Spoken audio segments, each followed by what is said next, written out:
कि यौम आशूरा का जो दिन है, हमारे यहाँ अक्सर लोग तैयारी करते हैं कि आज मुहर्रम मनाने के लिए जा रहे हैं। मुहर्रम का दिन है क्या? मुहर्रम के दिन हुआ क्या? मुहर्रम का दिन मनाया कैसे जाता है? मुहर्रम के दिन जो लोग करबला तक जाते हैं उनका मकसद क्या है? क्या रिवायतें हैं? अगर पूछें जाने वालों को तो ये पता ही नहीं है कि जा क्यों रहे हैं, मंजिल का पता नहीं, मकसद का नहीं पता है। तो वो सफर किस काम का है जिसका मकसद ना बताओ, जिस मंजिल का निशान ना बताओ कि कहां तक जाते हैं। बहुत सारे लोग ये समझते हैं कि मुहर्रम वाले दिन बस जुलूस निकाल लिया तो कामयाब हो गए हम। यौम आशूरा का दिन, जिसको 10 मुहर्रमुल हराम का दिन कहते हैं, जिस दिन इमामुल अंबिया हजरत मोहम्मद मुस्तफ़ा सल्लल्लाहु अलैहि वसल्लम के महबूब तरीन नवासे सैयदना इमाम हुसैन रज़ियल्लाहु ताला अन्हु ने मैदान करबला में शहादत दी है। ये इस शहादत के दिन से पहले रसूलुल्लाह ने बताया कि यह दिन बड़ी अजमत वाला है। आशूरा का दिन बड़ी अजमत वाला, बड़ी इज्जतों वाला। और फिर इसी दिन हजूर अकरम सल्लल्लाहु अलैहि वसल्लम के बाद उसी दिन आशूरा के दिन हजरत इमामुल अंबिया मोहम्मद मुस्तफा सल्लल्लाहु अलैहि वसल्लम के नवासे इमाम हुसैन की शहादत ने इस दिन की अजमत को और बढ़ा दिया। शहादत क्यों हुई? क्या मसला था? पता है किसी को? आजकल कुछ लोग रो रो के किस्सा बयान करते हैं करबला का। करबला कोई इबरत की जगह नहीं है, करबला कोई मजलूमियत की जगह नहीं है, करबला मुसलमानों की यूनिवर्सिटी है, करबला मुसलमानों की जुर्रत और इस्तकामत का मैदान है, करबला मुसलमानों की फतेह की अलमबरदार है, करबला से मुसलमानों को इज्जत और आजमत का पैगाम मिला है। करबला से यह कहा गया कि क़यामत आ सकती है, मोहम्मद रसूलुल्लाह के दीन का परचम नहीं चूक सकता।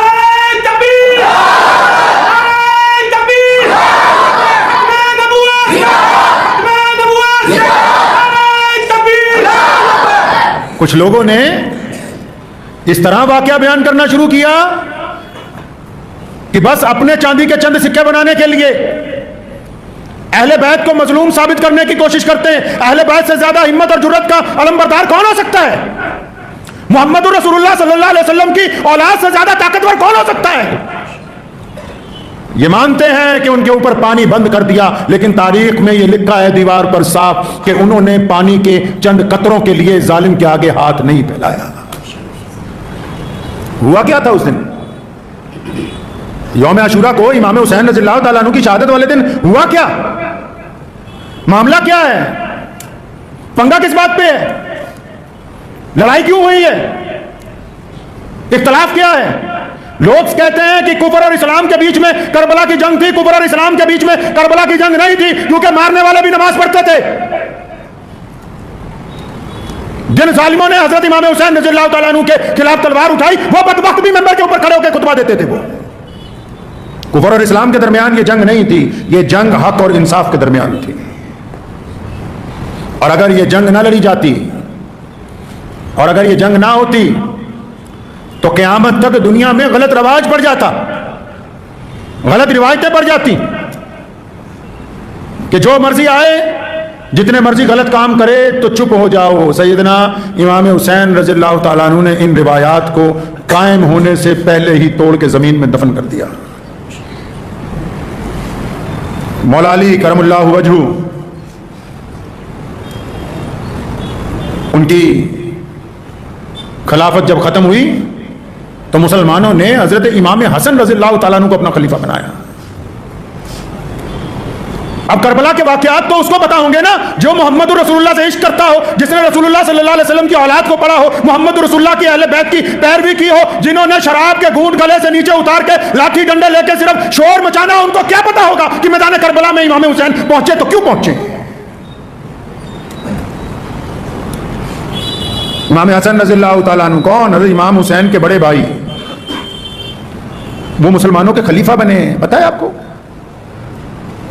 नबी अलैहिस्सलातु वस्सलाम ने फरमाया था मेरा बेटा जो है हसन रज़ियल्लाहु ताला अन्हु ये मुसलमानों की 2 जमातों में सुलह करवा देगा। जब खलीफा बने तो देखा भी मुसलमान गिरोहों में बटे हुए हैं, तो हजरत इमाम हसन रज़ियल्लाहु ताला अन्हु ने, आजकल तो किसी को कोई मस्जिद की प्रधानगी मिल जाए ना, 10 नमाजी तुड़वा देगा, सदारत नहीं छोड़ेगा। मोहल्ले में 4 टुकड़े करवा देगा, प्रधानगी नहीं जाएगी।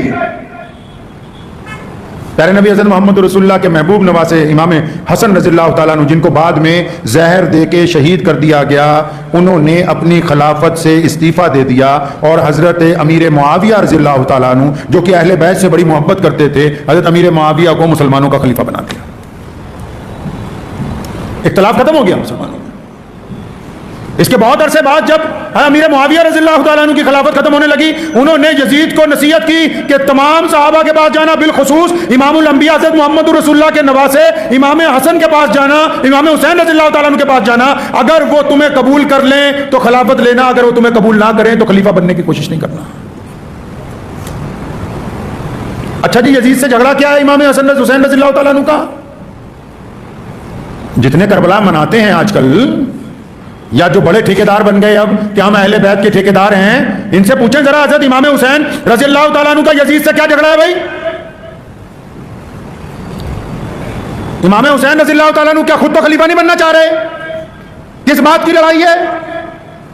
जब अमीर मुआविया रज़ियल्लाहु ताला अन्हु का विसाल हुआ तो यजीद ने तख्त पर कब्जा कर लिया।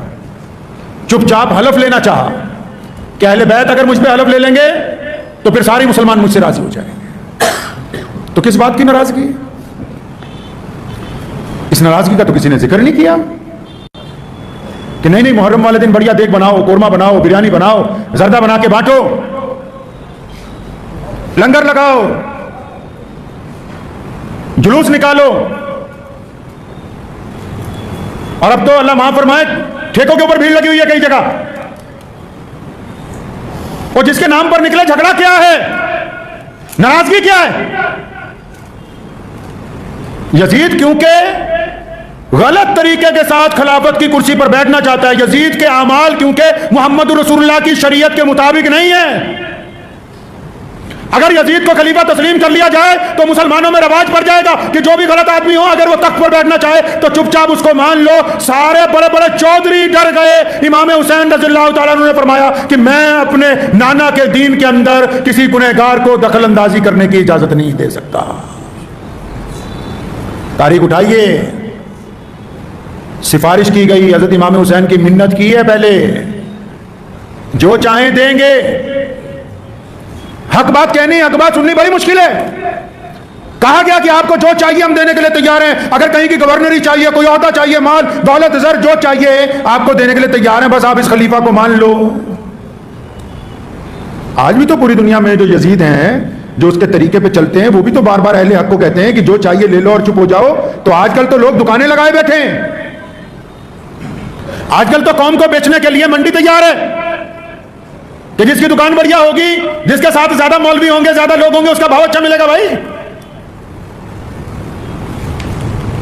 पैगाम करबला क्या है कि पूरी ताकत दुश्मन ने झोंकी है इस बात के लिए कि इमाम हुसैन रज़ियल्लाहु ताला अन्हु को कायल कर लिया जाए कि इस गलत हुक्मरान को मान लो। तो इमाम रज़ियल्लाहु ताला अन्हु ने साफ इनकार कर दिया कि मैं किसी कीमत पे इसको तस्लीम नहीं करूंगा। मुताद्दिद सहाबा ने कहा कि अब आप क्या करेंगे? फरमाया मैं मदीना छोड़ जाऊंगा, क्योंकि मैं नहीं चाहता कि मेरे नाना के शहर के अंदर लड़ाई हो।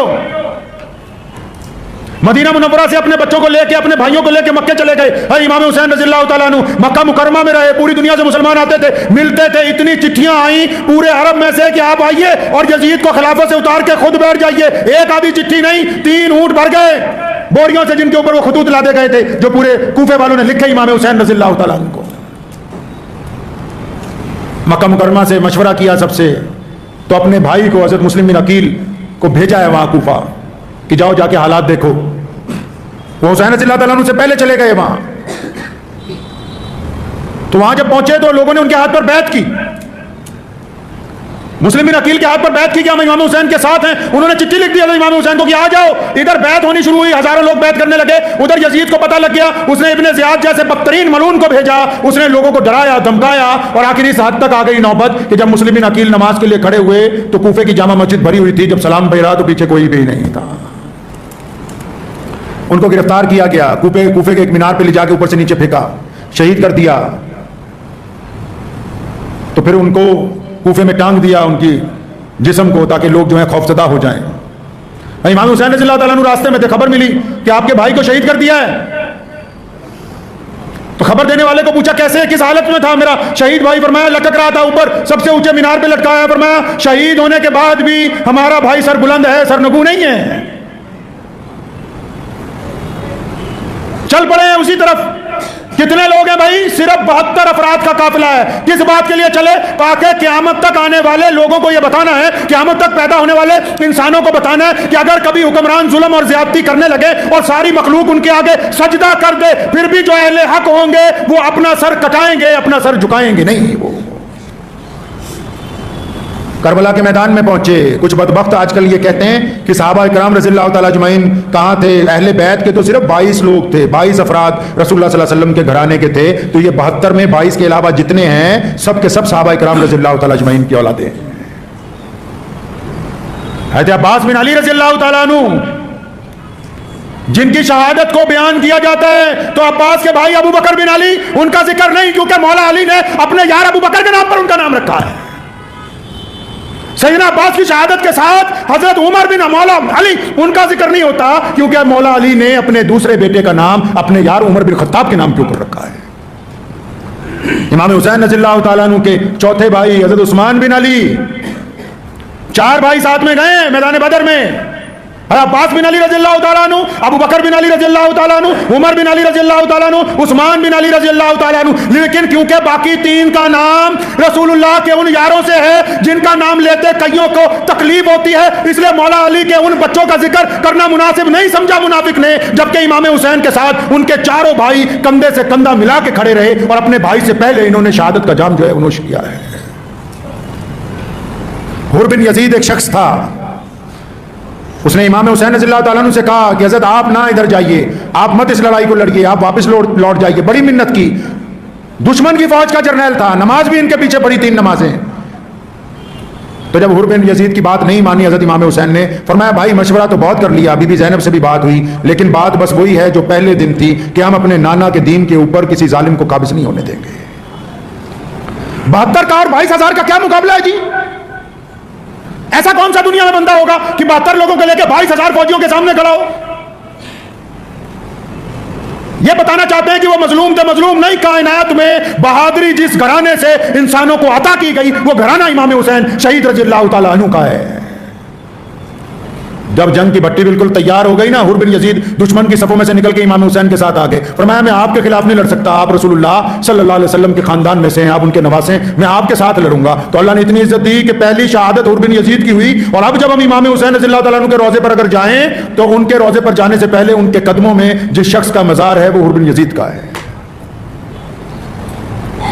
एक शख्स जिस दिन जंग की भट्टी शुरू हुई, पानी बंद कर दिया यजीद ने अहले बैत के ऊपर। तो जब जंग शुरू हुई तो एक नौजवान बड़े तकड़े जिस्म का वो आगे आया, तो आगे आगे कहने लगा चचा पहले मैं दुश्मन के साथ लड़ूंगा। इमाम हुसैन रज़ियल्लाहु ताला अन्हु ने अपने नौजवान भतीजे को हज़रत कासिम बिन हसन रज़ियल्लाहु ताला अन्हु, हसन के बेटे, उनको देखा तो फरमाया नहीं बेटा रुको अभी। कहने लगे अच्छा चचा, अब्बा ने इंतकाल के वक्त मेरे बाजू के ऊपर एक तावीज़ बांधा था और मुझे कहा था कि बेटा कासिम जब कोई ऐसा वक्त आ जाए कि बहुत बड़ी परेशानी तुम्हारे पर खड़ी हो जाए तो इस तावीज़ को खोल के उस दिन पढ़ना है। जब उस तावीज़ को खोला तो वो तावीज़ नहीं था, उसके अंदर वसीयत लिखी हुई थी। लिखा था मेरे बेटे कासिम मुझे अपने भाई हसन से बड़ा प्यार है, अगर कभी तेरे चचा पे वक्त आ जाए तो चचा से आगे रहना, पीछे नहीं रहना। हसन रज़ियल्लाहु ताला शहादत के टाइम वहां मदीना मुनव्वरा में जब उनको जहर दिया गया कई साल पहले, वो रुक्का लिख के अपने बेटे के बाजू के साथ बांधा कि जिस दिन वक्त आएगा इस तावीज़ को खोलना। जब तावीज़ को खोला उसमें क्या लिखा है? फरमाया बेटे अगर चचा पर कभी वक्त आ जाए, कभी जंग मुसल्लत हो जाए, अगर चचा के खिलाफ कोई लड़ने आ जाए तो बेटा आगे रहना, पीछे नहीं रहना।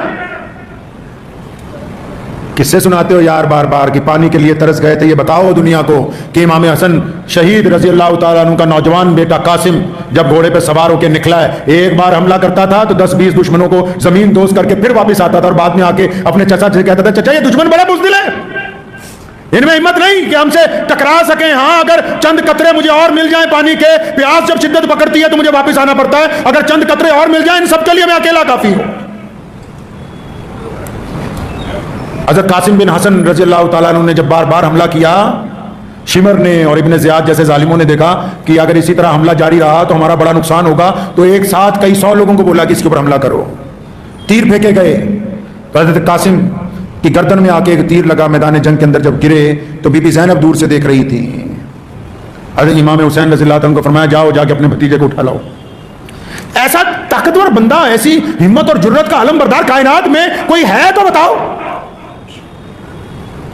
अपने भाइयों के एक एक जनाजे को उठा के खेमे के बाहर लाए हैं। अपने भतीजे को उठाया, कद में हज़रत इमाम हुसैन से भी थोड़े बड़े थे, पांव खिसक रहे थे जमीन पे, अपनी छाती के साथ लगा के वहां लाए। और जब उनके बड़े बेटे हज़रत अली अकबर की शहादत हुई है, उनकी गर्दन से जब तीर निकाला, आसमान की तरफ देखा, फरमाया या अल्लाह, अगर आज हज़रत इब्राहिम अलैहिस्सलाम जिंदा होते, मेरे पास होते, तो मैं उनको कहता कि इब्राहिम, आपने तो आंखों पे पट्टी बांध के अपने बेटे की गर्दन पर छुरी चलाई थी, मैंने अपनी खुली आंखों के साथ अपने एक एक लखते जिगर को अल्लाह के रास्ते के अंदर कुर्बान किया है, खुली आंखों के साथ।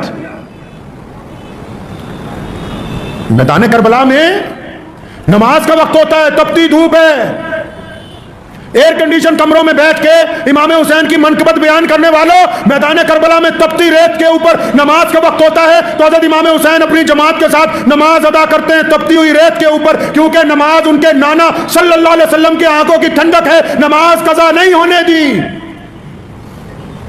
ये तो मुहर्रम का जुलूस निकालने निकले तो फजर तो पड़ी नहीं, जोर तो पड़ी नहीं। इन्होंने मुताद्दिद मुअर्रिखीन ने लिखा है कि यजीद जो था शराबी था, इमाम हुसैन ने कहा कि मैं इसको तख्त पर बर्दाश्त नहीं कर सकता, तो यहां तो कईयों के गले में कई कई लीटर जब उतर जाती है उसके बाद ये नौज़ुबिल्लाह नारा लगाते हैं। इमाम हुसैन की शहादत हक और इंसाफ के लिए है। जिन्होंने दूसरों का हक मार लिया वो कहते हैं कि हम हुसैन के आलमबरदार बनेंगे। अपने एक छोटे से बच्चे को गोद में उठाया हज़रत इमाम हुसैन रज़ियल्लाहु तआला अन्हु ने, प्यार करने के लिए। जंग का आखिरी लम्हा चल रहा है तो शिमर के बदसात के हुक्म पर एक तीर मारा गया। वो छोटा सा 6 माह का बच्चा भी जब गोद में शहीद हो गया तो उसका खून जो बहा, तो इमाम हुसैन रज़ियल्लाहु तआला अन्हु ने दोनों अपने हाथों में उसके खून को रखा, आसमान की तरफ उठा के अल्लाह तबारक व तआला की आसमान की तरफ देखा, अर्श की तरफ, और फरमाया मालिक ये बता तू अब हमसे राजी है कि नहीं है। बाप शहीद, बाप शहीद, बड़ा भाई शहीद, सारे दूसरे भाई शहीद, बेटे शहीद, भतीजे शहीद, इतनी बड़ी कुर्बानियां देने के बाद, और जिनके नाना ने सारी जिंदगी तकालीफ के अंदर गुजारी हो और उम्मत को इतना बड़ा ताकतवर दीन दे के गए हो, उनके नवासे इमाम हुसैन रज़ियल्लाहु तआला अन्हु इतनी बड़ी कुर्बानी देने के बाद ये कहते हैं, अपने रब के आगे सवाल करते हैं कि अल्लाह आप हमसे राजी हैं। अब यहां तो किसी को छोटी सी तकलीफ हो जाए ना, इतनी सी, तो साथ ही कहता है पता नहीं की गलत कर देता, अल्लाह ताला ने साढ़े नाल कर देता, नौज़ुबिल्लाह। जबकि ये नहीं पता भी सुबह से शाम तक तू कर ही गलत रहा है। भाइयों का हक मारना, गरीबों का हक मारना, पड़ोसियों का हक मारना, माँ बाप का हक मारना, ज्यादती करना, जुल्म करना, नशे में मुब्तला रहना, उसके बाद कहना कि हम तो इमाम हुसैन रज़ियल्लाहु तआला अन्हु का मुहर्रम मनाने के लिए जा रहे हैं। हुसैनी वो है जो लोगों के दुख दर्द में साथ खड़ा होता है, हुसैनी वो है जो लोगों को नशे की दलदल से निकाल के सीधे रास्ते पर ले आता है, और हुसैनी वो है जो जालिम हुक्मरानों की आंख में आंख मिला के बात करता है, जो दर दर के ऊपर जाके अपने सर को झुका देते हो, वो जितने मर्जी कपड़े मुसलमानों जैसे पहन ले, वो इमाम हुसैन रज़ियल्लाहु तआला अन्हु के पैरोकार नहीं हो सकते। हज़रत इमाम हुसैन रज़ियल्लाहु तआला अन्हु की जो कुर्बानी है, क्यों दी है कुर्बानी पता है? बीबी ज़ैनब ने कहा अपने भाई से कि भाई सारे मदीने में लोगों ने रोका, आप मत जाइए, आप नहीं रुके। भाई मक्के में हम लोग रहे, लोगों ने रोका, आप मत जाइए, आप नहीं रुके। अब करबला के मैदान में पहुंच गए, सामने दुश्मन खड़ा है, आपने क्यों सबका मशवरा नहीं माना? फरमाया बहना, मुझे एक रात को अपने नाना प्यारे नबी हज़रत मोहम्मद रसूलुल्लाह सल्लल्लाहु अलैहि वसल्लम की ज़ियारत हुई, और उन्होंने कहा बेटा आजा, मैं तेरा इंतज़ार कर रहा हूँ, और याद रख सारे इसके आगे झुक जाएं, यजीद के आगे, अगर सारे इस जालिम की जुल्म को कबूल कर ले तो तू कभी कबूल ना करना। बेटा तेरी कुर्बानी क़यामत तक मिसाल बनेगी कि तादाद के साथ इंसाफ नहीं नापा जाता। जालिमों की गिनती अगर ज्यादा हो इसका मतलब यह नहीं है कि इंसाफ के तकाजे बदल दिए जाएंगे। तभी तो तारीख कहती है कि यजीद था, इमाम हुसैन हैं, हुसैन कल भी जिंदा थे, हुसैन आज भी जिंदा हैं, हुसैन क़यामत तक जिंदा रहेंगे। अल्लाह ने खुद फरमाया वला तक़ूलू लिमन युक़्तलू फ़ी सबीलिल्लाहि अमवात, फरमाया जिन्होंने अल्लाह के रास्ते में शहादत दे दी वो तो जिंदा हैं, क़यामत तक इन्होंने जिंदा रहना है। तो ये मुहर्रम का जो दिन है आपने क्या समझा? हलवा खाने का दिन है, शोर मचाने का दिन है, ज्यादती करने का कोई दिन है? ये रोने पीटने का दिन है। यौम अशूरा का दिन मैंने आपको पहले कहा कि पहले ही बड़ी इज्जतों वाला था कि इस दिन दुनिया बनाई गई, अल्लाह ताला ने इस दिन के ऊपर सब कुछ कायम फरमाया, लेकिन इज्जत इसकी और इसलिए बढ़ गई कि इसी दिन सैयदना इमाम हुसैन रज़ियल्लाहु ताला अन्हु की शहादत हुई है। तो ये दिन क्यों बना? ये दिन इसलिए बना कि बुज़दिलों को ये बता दें कि दुनिया में तस्करा सिर्फ बहादुरों का होता है। ये दिन इसलिए बना कि जालिमों को बता दे कि जुल्म की ताकत के आगे हक मानने वाले लोग क़यामत तक खड़े रहेंगे, जुल्म को तस्लीम नहीं करेंगे। यह दिन इसलिए बना है कि झूठ की जितनी मर्जी ताकत बन जाए, लेकिन आवाज सिर्फ कायनात में सच्चाई की सुनाई देगी। यह दिन इसलिए बना है कि तख्त पर बैठने के बाद हुकूमत ख्वाह कुछ कहती रहे, लेकिन इंसाफ के लिए बोलने वाले लोगों की सदा क़यामत तक सुनाई देती रहेगी। यह दिन इसलिए बना ताकि लोगों को यह बताया जा सके कि जब भाई खड़े होकर कुर्बानी देते हैं तो कंधे से कंधा मिला के अपनी जान निछावर करते हैं। यह दिन इसलिए बना कि रिज़्क़ की तंगी, पानी की बंदिश, धूप की तपिश, फौजों का इज्तिमा अहले हक के हौसलों को नहीं तोड़ सकता। यह दिन इसलिए क़यामत तक के लोगों के लिए मिसाल बना। गांधी जी ने भी लिखा अपनी किताब में कि मैं बहुत देर सोचता रहा कि अंग्रेज की ताकत तो बहुत बड़ी है, इस ताकत के खिलाफ लड़ा जाए या ना लड़ा जाए। कहता फिर जब इमाम हुसैन के वाक़यात पढ़े, जब यह देखा कि एक तरफ 72 है, एक तरफ 22,000 हैं, जब देखा कि एक तरफ पूरा खिलाफत है, दूसरी तरफ सिर्फ 72 अफराद खड़े हुए हैं, तो पता यह लगा कि इमाम हुसैन ने तो दरस दिया है क़यामत तक लोगों को कि अगर कोई पावर सबसे ज्यादा भी हो, तुम अपनी सच्चाई के ऊपर कायम रहोगे, अल्लाह ताला तुम्हें फतेह अता फरमाएंगे।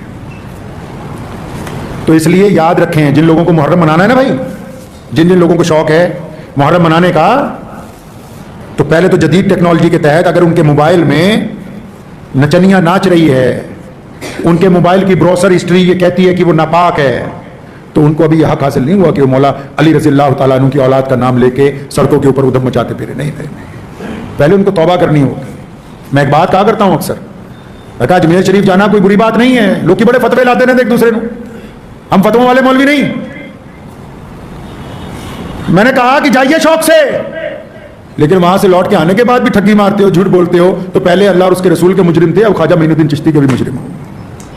लगाओ ना नारा जोर से, कौन कहता ना लगाओ। अली जिसका मौला नहीं है फिर उसका कोई मौला नहीं।